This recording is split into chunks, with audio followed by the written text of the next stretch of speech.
شروع اس پاک ذات کے نام سے جو انسان کو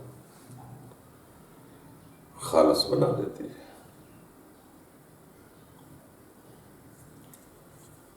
دوستو، اس نے کہا ہے، فرمان میں ہے کہ میرا بندہ وہ ہے جو مخلص ہے، خالص ہے۔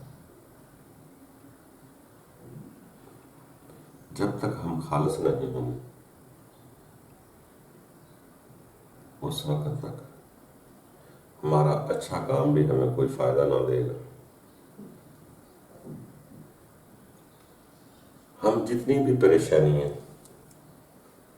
محسوس کرتے ہیں، جو پریشانیاں ہیں ہمارے خالص نہ ہونے کی وجہ سے پیدا ہوتی ہیں۔ اگر ہم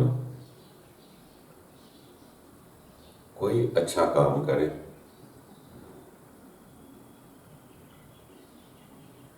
اس میں اگر اپنی میں یا ظاہر باڈی کا کوئی فائدہ رکھ لیں تو ہمارا اچھا کام بھی اچھا نہیں رہتا۔ ہم خیرات بھی کرتے ہیں، خرچ بھی کرتے ہیں، مگر اس میں خالص نہیں ہوتا۔ اس میں ہمارے جسم کی کچھ چاہت ہوتی ہے، خواہ پروٹوکول لینے کی ہو، عزت لینے کی ہو، جسمانی کوئی چاہت ہو، یا دکھاوے کی ریاکاری ہو، وہی ہماری خیرات بھی پریشانی کا سبب بن جاتے ہیں کہ ہم خالص نہیں ہوتے۔ ہم کسی پر خرچ بھی کرتے ہیں تو وہ خدا کے لیے نہیں کرتے، خود کے جسم کی چاہت کے لیے، اس کی عزت کے لیے، اس کی لذت کے لیے کرتے ہیں۔ اگر جسم کی چاہت لذت نکال دے تو وہ خالص ہو جائے گی۔ اسی لیے کچھ لوگ رب کی عبادت کرتے ہیں، خرچ کرتے ہیں، عبادت کرتے ہیں تو وہ خالص ہو کر کرنا چاہتے ہیں، وہ راضی بھی رہتے ہیں، ان کا رب بھی راضی ہو جاتا ہے۔ ہماری پریشانیاں جتنی بھی ہیں اس ظاہری باڈی کے لیے،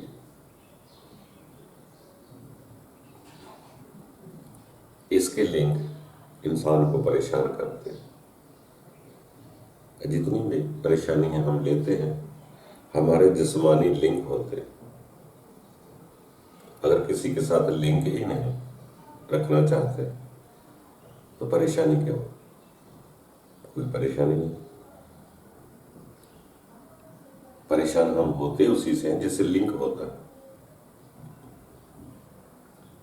دوسرے ملک میں کوئی حادثہ ہو جائے تو ہمیں پریشانی نہیں اتنی ہوتی۔ جن کے ساتھ لنک ہوتا ہے، جتنا لنک ہوتا ہے اتنی ہی پریشانی زیادہ ہوتی ہے۔ تو اس لیے اس باڈی کی چاشنی کے لیے، اس کی خواہش کے لیے، اس کی لذت کے لیے ہم اپنے اصل کو بھی ضائع کر دیتے ہیں۔ جب ہماری نیت میں، خواہش میں اس باڈی کی چاہت اور پروٹوکول کوئی بھی خواہش نہ رکھیں اور کوئی بھی کام کرے تو آپ خالص ہو جائیں گے۔ آپ کی خیرات بھی سیدھی رب کے پاس چلی جائے گی، آپ کی عبادت بھی سیدھی رب کے پاس چلی جائے گی۔ اگر ہم اس باڈی کے لیے یہ نہ سوچیں کہ عبادت کریں تو لوگ مجھے نیک کہیں، خیرات کریں تو مجھے سخی کہیں، نماز پڑھے تو مجھے نمازی کہیں، اگر اس باڈی کی چاہت درمیان میں نہ آئے تو یقین جانیں یہ سب عبادتیں ہماری خالص ہو کر رب کے پاس ہی نہیں جاتی۔ وہی برے وسوسات ہوتے ہیں جب ہم اتنی محنت بھی کرتے ہیں، خرچ بھی کرتے ہیں، مگر نیت میں یہ رکھ لیتے ہیں کہ لوگ میری عزت کریں۔ عزت تو خدا کے پاس تھی، رب دنیا کے سے عزت لینے کی کوشش نہ کریں تو انسان سیدھا رب کے لیے کر رہا ہے. اگر یہ محسوس کر میری عبادت کو، میری تنہائی کو، میرے ہر کام کو میری رب کی ذات دیکھ رہی ہے، تو پھر وہ سیدھی کی سیدھی رب کے پاس جاتے ہیں. ہم بندوں کو دکھانا چاہتے ہیں، دنیا کو دکھانا چاہ رہے ہیں، عبادت بھی اور نیکی بھی، تو رب کبھی قریب محسوس نہ ہوگا، آپ کو سکون نہ ملے گا. سکون اسی کی نگہبانی میں ہے، سکون اسی کے ذکر میں ہے، اسی کی یاد میں ہے کہ میرے ہر کام کو وہ دیکھ رہا ہے. اور اس کے دیکھنے کا یقین کر لینا کا سب سے بڑا فائدہ ہے.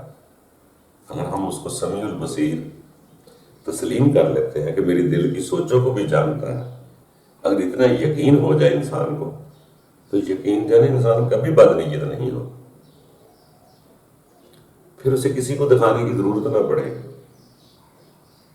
وہ اکیلا ہو یا دنیا میں ہو، وہ محسوس کرتا ہے کہ مجھے رب کی ذات دیکھ رہی ہے. اور سب سے بڑا فائدہ ہے اس کی یاد کا یہ ہے کہ انسان کو برے خیال نہیں آتے یا کسی کے لیے برا نہیں سوچتا. تو جو کوشش کرتے رہنا ہے، برا کوئی نہیں ہے، انسان ہے، آگے بڑھتا رہتا ہے. وقت ایک سا نہیں رہتا، ایک تبدیل ہوتا رہتا ہے. نہ عمر ایک جیسی رہتی ہے، نہ ہی درجہ ایمان کا ایک جیسا ہے، نہ عمل ایک جیسے ہیں. یہ آگے بڑھتے بڑھتے صاف ہوتے ہوتے آگے کتنے زمین و آسمان ہے، آگے بڑھتا ہی جاتا ہے. تو کوشش کریں دوستو خالص ہونے کی، پریم کریں کہ خالص ہو جائے، اپنی ذات کے ساتھ پریم کریں. یہ جو ہم دوسروں سے جھوٹ بول کر دھوکہ کرتے ہیں، اصل دوسروں کے ساتھ نہیں ہوتا، ہم خود دھوکے میں رہ جاتے ہیں. سادے ہو، دوستوں سے ملے، پیار سے ملے، رشتہ داروں سے ملے، پیار سے ملے، سادگی سے ملے. وہ بھی رب کی مخلوق ہے، پریم کرے. اپنے مفادات کو باہر نکالے، اپنے لالچ، طمع، حسد، لالچ، کینیے کو باہر نکالے، نفرتوں کو باہر نکالے. جو ملے اس کو رب کی مخلوق سمجھے. جو ملتا ہے وہی آپ کا رشتہ داری ہے، جو نہیں ملتا وہ کوئی رشتہ داری نہیں، خواہ اپنا ہو یا پرایا. شرط ہے خالص ہونا. دوسرے کو نہ دیکھے کہ وہ نہیں خالص تو میں کیوں نہیں. آپ نے خالص ہونا ہے. وہ جو سوچتا ہے سوچتا رہے، اچھا سوچے برا سوچے، وہ اس کی سوچ ہے. اپنی سوچ کو خالص رکھنا ہے، کسی کو ٹھیک نہیں کرنا، پہلے اپنے آپ کو ٹھیک کرنا ہے کہ آپ نے سادہ ہونا ہے، خالص ہونا ہے.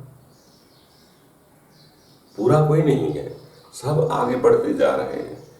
مقام اس سے آگے بھی ہے، اور بھی ہے، اور بھی. انسان بڑھتا ہی رہتا، پورا نہیں ہوتا. کامل ذات اس رب کی ہے، انسان بس آگے جا رہا ہے. ہر کوئی جا رہا ہے، اپنے اپنے مطابق سبھی جا رہے ہیں، اور ہر کسی کو رائٹ ہے اپنے رب کا قرب پانے کا. ہر کسی کو رائٹ ہے. اگر کسی کا طرز طریقہ غلط بھی نظر آتا ہے تو آپ کیوں فکر مند ہوتے ہیں؟ وہ جانے تو اس کا رب جانے، آپ نے تو خود کو ٹھیک کرنا ہے کہ مجھے قرب حاصل کرنا ہے. مجھے قریب تر محسوس ہوگا تو میرا فائدہ ہے. میں آپ کو برائی نہ کر سکوں گا. اگر کسی اور کے قریب ہے، میرے قریب نہیں، تو مجھے کیا فائدہ؟ میں تو برائی سے نہ ہٹ سکا. مجھے اپنے قریب محسوس کریں گے، کوئی بھی برا خیال نہیں آئے گا. خیال تبھی آتے جب انسان اپنے رب کو دور سمجھتا ہے اور جسم کی چاہت کو قریب سمجھتا ہے. دوستو چلتے تھے زندگی سفر، خوش رہنے کی عادت ڈال لیں. سکون تبھی آئے گا جب سب کچھ اسی کا سمجھ لیں. ورنہ تو آپ کو سورج کی گرمی بھی ستائے گی، سردی بھی ستائے گی، یہ دنیا بھی ستائے گی، اپنے پرائے بھی ستائیں گے. اگر ان کو رب بھی لوگ سمجھ لیں کہ سب کچھ رب کا ہے، زمین اور آسمان کے درمیان سب کچھ رب کا ہے، تو پھر آپ کے لیے آسانیاں پیدا ہو جائیں. جو ڈیوٹی لگے اس کو خوشی سے کریں، پریشان ہونے کی کیا ضرورت. پھر اب تعالیٰ مزید آسانیاں پیدا کر دے گا، اس زندگی کی سمجھ آ جائے گی، اور اس زندگی سے انسان پھر جلدی کوشش کرتا ہے یہاں سے چھٹکارا مل جائے، اپنے رب کے پاس چلا جائے، رب کو مد نظر رکھے، جنت دوزخ کو نہ دیکھے، لالچ تمنا کرے، کچھ بھی نہ مانگے، سادے سادے رب کے پاس پیش ہو جائے۔ رب کے پاس ہم اپنا آپ پیش کریں گے جو ہمارے دامن میں پک گیا ہے۔ رب کو وہاں جا کے کسی کی شاعری نہیں سنا سکتے، کسی کا قاعدہ نہیں سنا سکتے، کسی کی کتاب نہیں سنا سکتے، کچھ پڑھ کر نہیں سنا سکے۔ رب کے دیدار میں صرف اپنا آپ پیش ہوگا، آپ کو تو ہوش بھی نہ رہے گی، یاد ہی نہیں رہے گا۔ وہاں تو دماغ کیا، عقل کیا، وہاں تو حیرانگی ہی حیرانگی ہوگی، وہاں تو کہیں گے، یہی کہیں گے سبحان اللہ، اس کے علاوہ کچھ یاد نہیں۔ تم دوسروں کی چیزوں کے رٹے ہی لگائے جا رہے ہیں، اپنے دل تک پہنچنے دیں، پھر رٹوں کی ضرورت نہیں پڑے گی، وہاں خود پھول کھلتے۔ تو رب تعالیٰ سے امید لگائے، اور جینے بڑی پرسکون گزرتی ہے اگر رب کو ہر چیز کا مالک سمجھ لے۔ وہ تو کہتا ہے میرے حکم کے بغیر موت بھی نہیں آ سکتی، میرے حکم کے بغیر رزق بھی نہیں مل سکتا، میرے حکم کے بغیر کسی کو تکلیف نہیں آ سکتی، کوئی مرض پیدا نہیں ہو سکتا میرے حکم کے بغیر۔ ہم خود ہی بیماریوں کو دعوت دیتے ہیں، خود ہی بیماریوں سے ڈرتے ہیں، تکلیفیں بھی کچھ دے کر جاتی ہیں۔ جیسے وہ سیانے لوگ کہتے ہیں نا، کوئی آپ کو اچھا آدمی ملے گا تو آپ کو خوشی ملے گی، برا ملے گا تو آپ کو سبق دے کر جائے گا۔ ہر چیز میں سیکھنا ہے، اور جب وہ سوچیں بن جاتی ہے تو وہ ہر کام میں سیکھتا جاتا ہے۔ اللہ تعالیٰ ہم سب کے لیے آسانیاں پیدا کرے، خوش رہا کریں، خوش رہنے کی عادت ڈالیں، اپنے آپ کے ساتھ رہیں گے تو خوش رہیں گے، اگر آپ کا خیال آپ سے باہر گھوم رہا ہے تو پریشان رہیں گے۔ ہر عبادت کا مقصد بھی آپ کبھی غور کر لیں گے تو اس کا یہی مقصد ملے گا کہ اپنے آپ کے ساتھ رہنا ہے، اپنے خیال سوچ کو بازاروں سے نکال کر اپنے اندر واپس لانا ہے، پھر آپ خوشی خوشی زندگی گزار جائیں گے۔ مر تو سب جائیں گے، جسم سب کے مر جائیں گے، خواہ کوئی بادشاہ ہے، کوئی شہزادہ ہے، کوئی اداکار ہے، کوئی گلوکار ہے، کوئی عبادت گزار ہے، کوئی رب کا بندہ ہے، جسم سب کے ختم ہو جائیں گے۔ جو اندر بس گیا ہے وہ سامنے پیش کریں گے رب کے سامنے۔ تو دوستو، ہماری پریشانیاں ہمارے جسم کی چاہت کی وجہ سے ہیں۔ کوشش کریں، کوئی بھی کام کریں، اپنے جسم کا لالچ، مفاد، طمع، چاشنی درمیان میں نہ لائیں، پھر آپ کو ہر چیز اچھی لگے گی، پھول کی طرح مسکراتی نظر آئے گی۔ اللہ تعالیٰ ہم سب کے لیے آسانیاں پیدا کرے، خوش رکھیں۔